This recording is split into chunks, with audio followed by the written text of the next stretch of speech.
आगे आज हम संविधान की गौरवशाली यात्रा पे बात करने के लिए चर्चा कर रहे हैं। कल से ये चर्चा चल रही है सर। मैंने बहुत सारे दोनों पक्ष के और जितने भी हमारे मेंबर हैं सुना सर, उनको बड़े बड़े नेता हैं सर।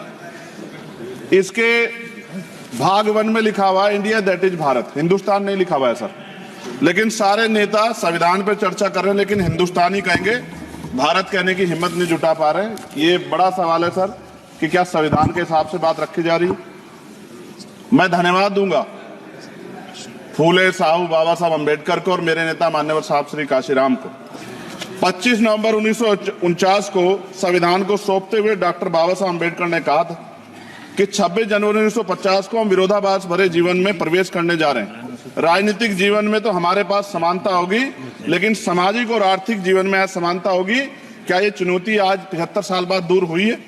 भारत ने 26 जनवरी 1950 को संविधान लागू होने के साथ खुद को एक संप्रभु लोकतांत्रिक और गणतांत्रिक राज्य होने का ऐलान किया। लेकिन सर उस समय संविधान की स्थिति ये थी कि जैसे गांव का कोई आदमी, मैं 50 की बात कर रहा हूं, वो 50 साल पहले शहर में आ जाता और बड़े लोगों की महफिल में चला जाता, उस जहां वो खाना खा रहे हो, और वो टेबल पे नैपकिन को खा के जो है ये कहता कि ये तो फीका, क्योंकि वो जानता ही नहीं था, वो समझता नहीं था संविधान को, संविधान है क्या। संविधान उसके लिए महज दस्तावेज था। ये जिम्मेदारी थी राजनीतिक दलों पे कि वो संविधान को व्यवहार में लेके आते। और इसके इतने सारे आर्टिकल हैं, अगर इनको व्यवहार में लाया जाता तो मुझे लगता कि आज देश बहुत बदल गया होता। बाबा साहब ने कहा था कि लोकतंत्र भारतीय भूमि का केवल ऊपरी पोशाक है, उनके अनुसार यहाँ की संस्कृति अनिवार्य तौर पर लोकतांत्रिक है। भारत जैसे गरीब और गैर बराबरी वाले देश में संविधान के जरिए छुआछूत खत्म करना, वंचितों के लिए सकारात्मक उपाय करना, सभी वयस्कों के लिए मतदान का अधिकार देना और सबके लिए सम्मान अधिकार तय करना, ये बहुत बड़ी उपलब्धि थी सर। ये संविधान है कि आप वहां बैठे हैं और मैं यहां खड़ा होकर अपनी बात रख रहा हूं, और इस देश में आदिवासी महिला के तौर पे जो है राष्ट्रपति बनी है, और प्राइम मिनिस्टर तो नहीं बना, लेकिन शेड्यूल कास्ट के बड़े नेताओं को भी जो है राष्ट्रपति बनने का मौका मिला। इस संविधान की देन, अगर वोट हम पे नहीं होता तो शायद अमीर और जो राजा महाराजा खुद को मानते हैं हमारी गलियों तक नहीं आ पाते, हमारे हाल नहीं जान पाते।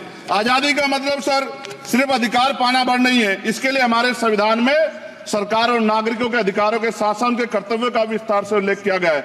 बाबा साहब ने संविधान सभा में दिए गए भाषण में कहा था कि स्वतंत्रता आनंद का विषय है, पर अब हमें अपनी जिम्मेदारियों पर भी ध्यान देना होगा। संविधान ने सुनिश्चित किया कि रानी के पेट से राजा जन्म नहीं लेगा, वोट से नेता तैयार होगा। आर्थिक बराबरी के लिए सरकार क्या कर रही है? गरीब और गरीब हो रहा है और अमीर हो रहा है। सुबह उठते कहीं बम की धमकी मिलती, कहीं दंगे की। ये अमृत काल है सर, यह धमकी काल है। कितना बढ़ रहा है आर्टिकल 15 सर। भारत में आज भी घोड़ी चढ़ने बैठने होती है। प्लीज सर, क्या दलितों को यहाँ भी बोलने सर, अगर सबको 4 मिनट दे दो, ये भेदभाव नहीं चलेगा दलितों के साथ। Time is 4 minute, don't waste. भाई सर, आप क्या करो अगर सबको 4 मिनट दिए तो आप मना करो, मैं बंद कर देता हूँ उसको। क्या दलितों सबसे आखिरी में नंबर मिलेगा और बोलने का मौका मिलेगा? क्या मजाक कर रहे हैं सर आप? नो, ये all independent people are having only 4 minutes. You take sir, independent में अपनी पार्टी का मेंबर हूँ सर, और जीत के आया हूँ सर, किसी की दया बनी आया। Take 1 minute and finish sir. कल भी बोले तो एक दलीय पार्टी के लोग, आप मौका दो सर। मूछे रखने पर हत्या होती है, महिलाओं पे, छोटे मासूम बच्चों पर रेप हिंसा होती है। एनसीआरबी का डाटा देकर डर लगेगा। यही 1 किलोमीटर में संविधान को जला गया, और महाराष्ट्र के परभनी में अभी भी संविधान को नष्ट किया गया, उसकी कॉपी को। आर्टिकल 25-26 में संविधान में सभी को धार्मिक आजादी। कहाँ है दलितों की, मुसलमानों की, जैनों की, बौद्धों की, ईसाइयों की? छत्तीसगढ़ में सतनामी समाज को संविधान की अपनी धार्मिक आजादी के आधार पर जो है उनको अपमानित करके जेल में बंद कर दिया। संभल, अजमेर, अयोध्या सब इसका उदाहरण है। आज ये सरकार आलोचना डरती है। कितने लोग जेल में बंद है? मिरान हैदर, खालिद सैफी, उमर खालिद खान, सिपा खान, गुलफ्ता फातिमा और आजम खान साहब राजनीतिक विरोध में बंद है। सरकार यहाँ बैठी है, सरकार सामाजिक न्याय की बात करती है। बताएं कितने दलित मुख्यमंत्री बना रखे हैं आपने? 13 ज्यादा सरकार स्टेट में सरकार है। कितनी महिला मुख्यमंत्री है? आपकी सरकार ने सुप्रीम कोर्ट के आदेश के बाद रिजर्वेशन प्रमोशन में जारी नहीं किया, और ओबीसी को पॉलिटिकल रिजर्वेशन आप देंगे नहीं देंगे, आप बताने का काम करें। मैं 75 साल की गौरव यात्रा में हम एक सभ्य समाज नहीं बना पाए, इसलिए जाति आधार पर SC ST OBC के बच्चों को प्राइमरी स्कूल से लेकर उच्च संस्थानों में भेदभाव किया जाता है। सरकार निरंकुश हो गई, कोई बुलडोजर से कार्रवाई करता है। कल मंत्री जी ने कहा हमने राष्ट्रीय पिछड़ा वर्ग आयोग बनाया, 69 शिक्षक भर्ती में उसकी सिफारिशों को नहीं माना। ईडब्ल्यूएस के जरिए आपने संविधान पे, आरक्षण के प्रावधान पे हमला किया। 1 मिनट में खत्म कर रहा हूं sir.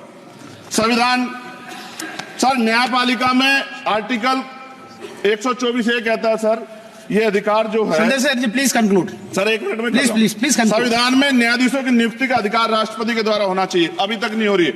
All India judicial service commission कब बनेगा? क्या चंद परिवार ही सर जज बन सकते हैं? और आज हम सर, मैं सरकार से सवाल पूछना चाहता हूं सर, सेवाओं में SC ST OBC वर्ग का कितना प्रतिनिधित्व है? भारत सरकार के मंत्रालयों के अधीन पीएसयू में, बैंकों, बीमा कंपनियों में और स्वस्थायी संस्थानों में आउटसोर्स तथा कॉन्ट्रैक्ट पर वर्तमान कार्यरत कर्मचारी कुल कितनी संख्या है? आउटसोर्स और कॉन्ट्रैक्ट में कार्यबल SC ST OBC कितना प्रतिशत है? निजी क्षेत्रों में कार्यरत कर्मचारी, उनके SC ST OBC की वर्ग लाभ। सर खत्म कर, लास्ट पॉइंट सर। सर मैं फिर स्पष्ट तौर पर कह रहा हूं सर, यहां बैठे SC और OBC के मेंबर से कह रहा हूं सर, उनको सामाजिक जिम्मेदारी का ध्यान भी रखना चाहिए। पार्टी के प्रति वफादारी के साथ साथ अपने वर्गों के प्रति ईमानदारी भी रखनी चाहिए। ईमानदारी नहीं होगी तो इन वर्गों का भला नहीं हो सकता, और हमें बहुत सरकारों से उम्मीद नहीं है। बहुत बहुत धन्यवाद सर।